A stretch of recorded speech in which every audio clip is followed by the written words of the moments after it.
आ जाओ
श्री बालकृष्ण लाल की 52 प्रतिमूर्ति श्रीमद् भागवत महापुराण भागवत सप्ताह के द्वितीय दिवस की कथा प्रारंभ करते हैं। कल के प्रसंग में हम सुन रहे थे अश्वत्थामा ने द्रौपदी के 5 पुत्रों के सिर को काट दिया।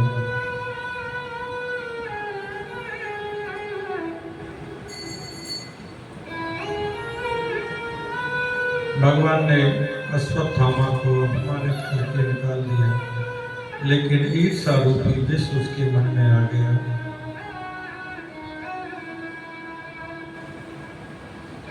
लेकिन आचार्य सुखदेव जी कहते हैं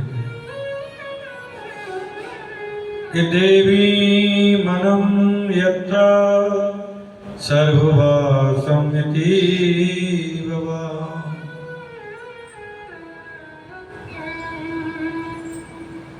अर्जुन समस्त सभी पांडवों को लेकर के भगवान भीष्म पितामह के पास में जा रहे हैं। भीष्म पितामह के पास इसका बेस कम कर दिए, बेस बहुत है, क्योंकि अर्जुन के मन में शिष्य भाव था और युधिष्ठिर के मन में एक बच्चे का भाव है। जब तक कहने वाले के प्रति सुनने वाले की श्रद्धा का भाव ना होगा तो उसकी कही हुई बातें सब हमारे जीवन में प्रभावी नहीं हो सकती, क्योंकि उनकी दृष्टि में भगवान कृष्ण एक बालक है।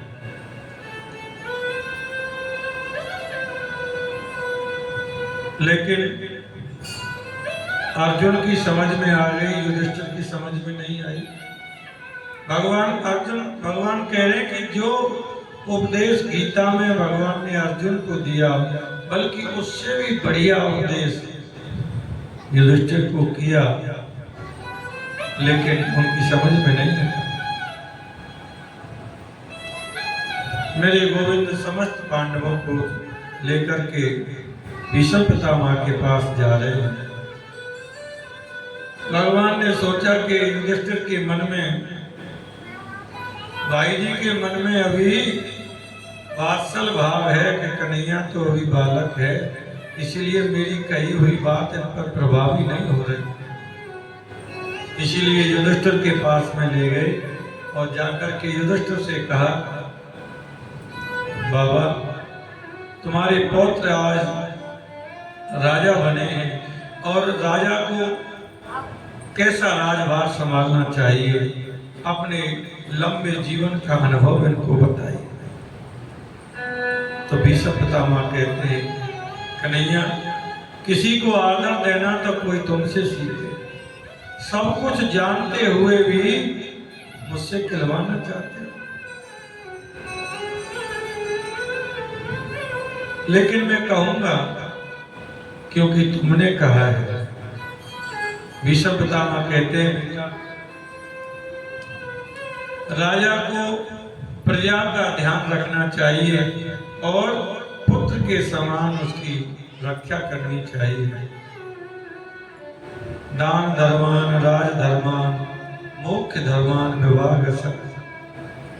भीष्म ने पांडवों को सबसे पहला उपदेश दिया, बेटा तुम भारत के राजा हो, बहुत प्रसन्नता की बात है, लेकिन तुम गृहस्थी हो। गृहस्थी को कभी आलसी नहीं होना चाहिए। गृहस्थी को कभी भी आलसी नहीं होना चाहिए और ज्यादा से ज्यादा श्रम करके धन कमाए, खूब धन कमाए और जितना धन कमाए उसमें से 10वां अंश दान के लिए निकाल के रखे।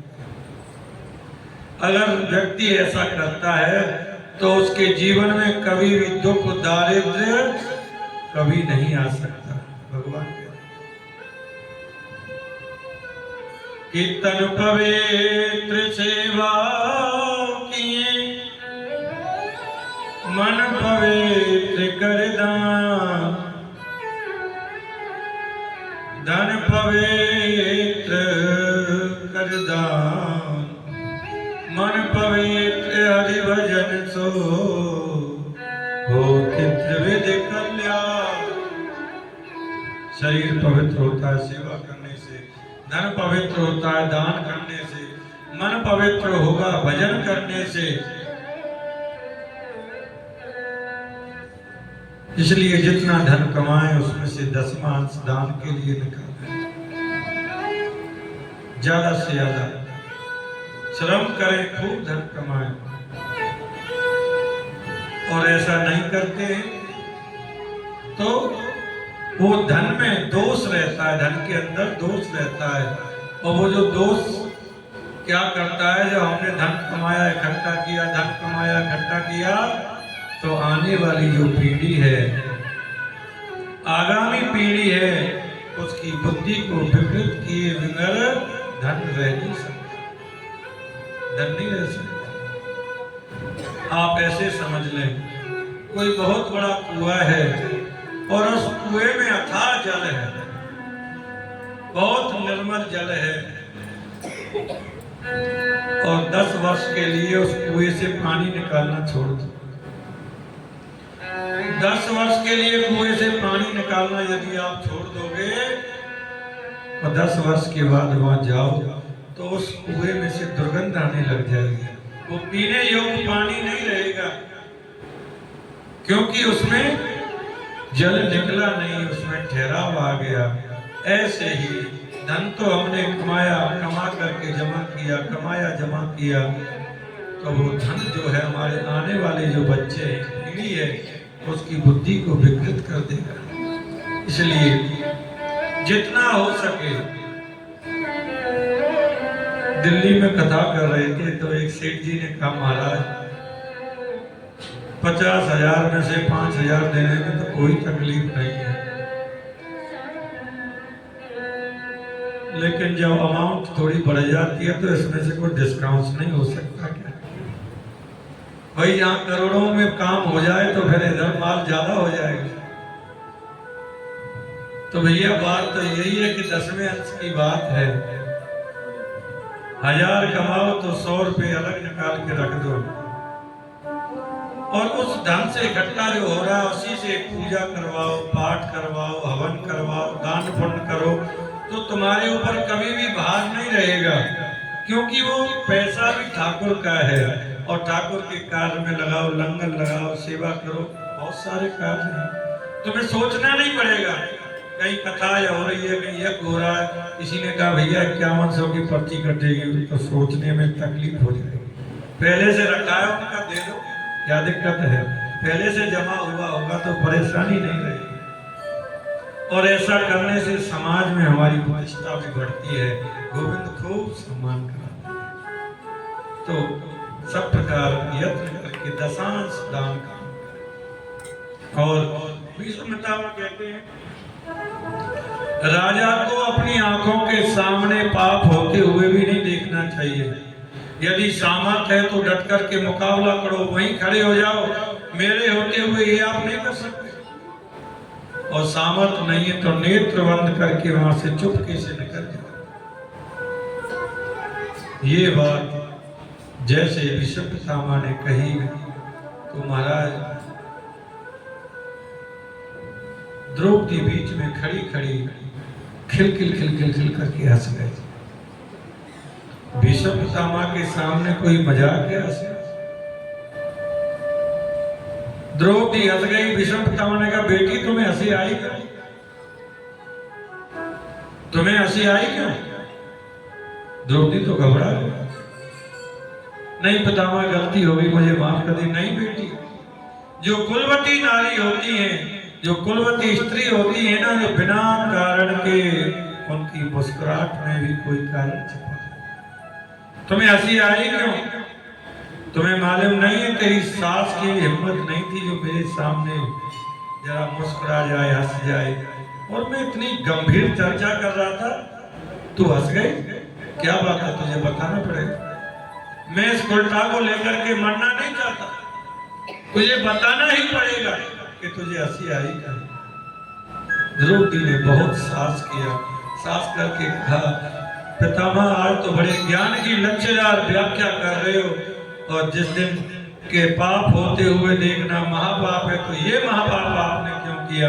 भरी सभा में दुष्ट दुशासन मुझे खींच करके लाया है और मुझे निर्वस्त्र कर रहा था, तो सबसे आगे आप बैठे थे। मैंने सबसे पहले आपसे प्रश्न किया कि पांडव जब दास बन चुके हैं तो दास को रानी को दाव पे लगाने का क्या अधिकार है?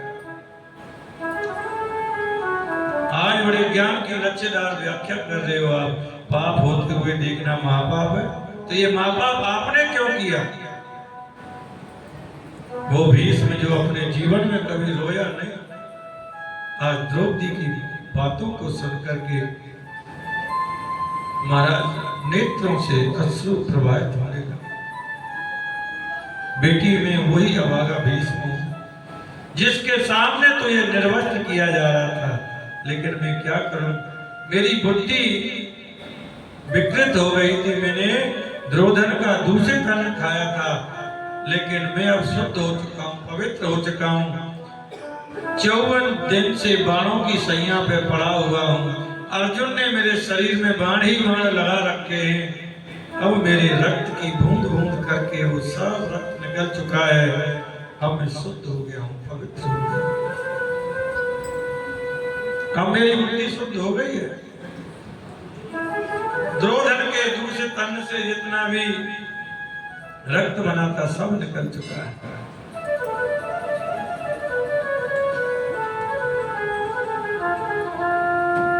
ऐसे करते भीष्म पितामह भगवान की ओर देखते हैं, प्रभु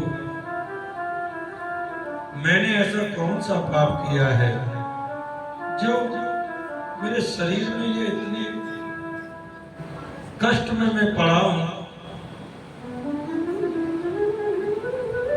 भीष्म पितामह कहते हैं मुझे पूर्व जन्म की याद है कि मैंने कोई पाप कर्म नहीं किया है गोविंद।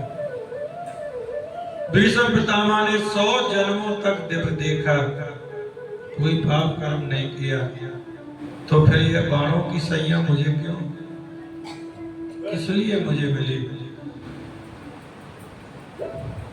कन्हैया मुझसे कहा कि तुमने कोई पाप कर्म किया होगा, उसका ही तो फल है। बिना पाप कर्म के कोई फल नहीं भोग सकता पितामह। शायद कोई ऐसा कोई कर्म बन गया हो। तो भगवान और भीष्म पितामह दोनों सूक्ष्म रूप लेकर के पूर्व जन्मों में जाते हैं, तो देखते हैं 101 में जन्म में भीष्म पितामह उस वक्त भी राजा हैं और रथ पर सवार हुए तीव्र गति से जा रहे हैं, और उन्होंने सामने से एक सर्प को निकलते हुए देखा। भीष्म पितामह ने सोचा हे भगवान ये तो मर जाएगा। उन्होंने अपने तरकस से बाण निकाला और सर्प को उठा करके दूर फेंक दिया। भगवान ने कहा तुमने देखा नहीं? देखा नहीं वो सर्प कहां जाके गिरा? भीष्म पितामह कहते नहीं प्रभु मैंने नहीं देखा। सूक्ष्म रूप से भगवान कृष्ण और भीष्म पितामह पहुंचे, देखा एक कांटे वाली झाड़ी का वो सर्प पड़ा हुआ है, और उस सर्प ने श्राप दे दिया कि राजन, तुझे राजा होने का इतना अभिमान है, मैंने तेरा क्या बिगाड़ा था? और मेरे सारे शरीर में ये कांटे ही कांटे चुभे हुए हैं, यही कांटे एक दिन बाण बन करके तेरे शरीर में चुभेंगे। भीष्म पितामह, ये गलती तुमने की है, देखो ये गलती हुई है। तुमने तो अच्छा किया, लेकिन कई बार अच्छा करने के बाद में, अच्छा कर्म करने के बाद में भी हम दोष के भागी हो जाते हैं, दोष के भागी हो जाते हैं। भीष्म पितामह कृष्ण से कहते हैं, मैंने तो जीवन में कुछ मांगा नहीं है, फिर भी यदि आप कहते हो तो क्या मांगू? आज मांगने की आकांक्षा यदि कहते हो तो मेरे गोविंद, मेरे प्रभु ने कहा, बोलिए तो सही, क्या आकांक्षा है? भीष्म पितामह कहते हैं, मेरी एक पुत्री है। जैसे ही भीष्म पितामह ने कहा मेरी एक पुत्री है, तो अर्जुन तो भीष्म पितामह के मुंह चढ़ा हुआ था, अरे बाबा तुम्हारा तो विवाह भी नहीं हुआ, फिर पुत्री कहां से आ गई? भीष्म पितामह कहते हैं, ये कन्हैया जानता है मेरी पुत्री कौन है। मेरी पुत्री का नाम है बुद्धि। मेरी बुद्धि रूपी पुत्री से आप विवाह कर लीजिए, बस यही आकांक्षा है, यही वर दे दीजिए, और मुझे कुछ नहीं चाहिए, और मुझे कुछ नहीं चाहिए। भगवान कहते हैं, भीष्म पितामह तुम्हें अमर कर दूं? भीष्म पितामह कहते हैं, गोविंद ऐसी मृत्यु को सामने तुम खड़े हो कि देहांत काले तुम सामने हो, बंसी बजाते मन को लुभाते, यही गीत गाते मैं तड़नाते त्यागूं, गोविंद दामोदर माधव। अरे गोविंद, जिस झांकी के लिए कितना तप करना पड़ता है, 24-24 घंटे वर्षों तपस्या में बैठना पड़ता है, तब भी ये झांकी सामने नहीं आती मृत्यु के वक्त। आज आप मेरे सामने खड़े हो, ऐसी सुंदर मृत्यु को छोड़ करके मैं अमर क्यों? मैं अमर नहीं होना चाहता। बस मेरे भीष्म पितामह ने गोविंद को देखते देखते ही अपने पंच भौतिक शरीर को त्याग दिया। पांडव लोग रुदन करने लगे। गोविंद ने कहा, ऐसे महापुरुष के लिए रोना नहीं चाहिए, रोना नहीं ऐसे महापुरुष के लिए। सभी ने उनकी मृत्यु के बाद में सभी कर्म आदि किए, कर्म आदि करके उप संस्कार आदि पूरे किए। पांडवों के सामने मेरे गोविंद बैठे। पांडवों से बीच में गोपाल, जब आप आ जाते हो और जब जाने के लिए कहते तो ऐसे लगता है मानो शरीर से प्राण निकल के जा रहे हैं। भगवान ने कहा, फिर आने का प्रयास करूंगा। द्वारकावासी भी मेरे दर्शन के लिए बड़े लालायित हैं, इसलिए प्रभु को जाने की अनुमति प्रदान की। युधिष्ठिर ने कन्हैया को हृदय से लगाया। अर्जुन से कहा कि भगवान मेरे गोविंद के साथ में सुरक्षा करते हुए जाना, क्योंकि युधिष्ठिर को लगता है कहीं जंगल में कोल भी ला दे, कन्हैया की सामग्री को ना लूट ले। कि प्रसादा शिखरारूढ़ा करुणा नाहि द्वेख्या। अपने कुरुकुल की नारियों ने अपने महल की अटारियों पर खड़े होकर के भावमय विदाई दी। तब तक अटारियों पर खड़ी रही जब तक गोविंद के रथ की ध्वजा दिखाई देती रही। जंगल पार कराने के लिए अर्जुन गए हैं। आज द्वारका को जैसे ही पता चली कि पांडवों को विजय श्री दिला करके भगवान वापस आ रहे हैं, मेरे कन्हैया आ रहे, तो पूरे मार्ग में फूलों की वृष्टि की गई, बंदरवाल सजाए गए, तोरण आदि लगाए गए, बड़ा ही स्वागत किया। मेरे गोविंद ने द्वारका में पहुंचते ही सबसे पहले माता पिता के चरणों में सिर रख करके प्रणाम किया कि अभिवादन शीलस्य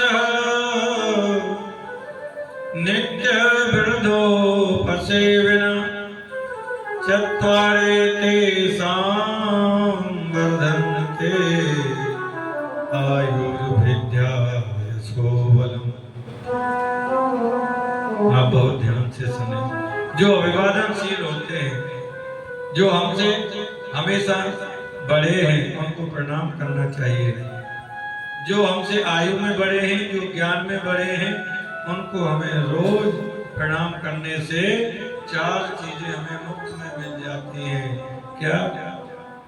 चत्वारे वर्धन्ति आयुर्विद्या यशोबलम्। आयु, विद्या, यश और बल, 4 चीजें व्यक्ति की मुफ्त में बढ़ जाती हैं। इसलिए जो हमसे आयु में बड़े हैं, बुजुर्ग हैं, माता पिता हैं, और जो हमसे ज्ञान में बड़े हैं, उनको भी हम रोज प्रणाम करने से 4 चीजें बढ़ जाती हैं। और जो माता पिता ये ज्ञान अपने बच्चे को नहीं देते, तो वो क्या कह रहे हैं सुखदेव जी कि माता शत्रु पिता वैरी येन बालो न पाठितः। शास्त्र कहते हैं वो माता पिता तो अपने पुत्र के शत्रु हैं, जो अपने बच्चे को सुंदर शिक्षा नहीं प्रदान कराते, सुंदर शिक्षा नहीं देते। बच्चा स्कूल जाए तो रोज हनुमान चालीसा करे, हनुमान चालीसा पढ़ करके ही स्कूल जाना चाहिए। दादी बाबा के चरण बंदन करके ही जाए, माता पिता के चरण बंदन करके जाए। बचपन से ही जो संस्कार बच्चे के हृदय में आप जागृत कर दोगे, वो मौत के दम तक उसके हृदय में विराजमान रहेगा। इसलिए कि शुष्क काष्ठानि मूर्खस्य नमन्ते कदाचन, नमन्ते फलिनो वृक्षा नमन्ते गुणनो जना। जिस वृक्ष में फल ज्यादा होते हैं वो नीचे की ओर झुकेगा, जिस व्यक्ति में गुण ज्यादा होंगे वो नीचे की ओर झुकेगा। मूर्ख व्यक्ति कभी झुकता है क्या? या सूखी लकड़ी कभी झुकती है क्या? वो तो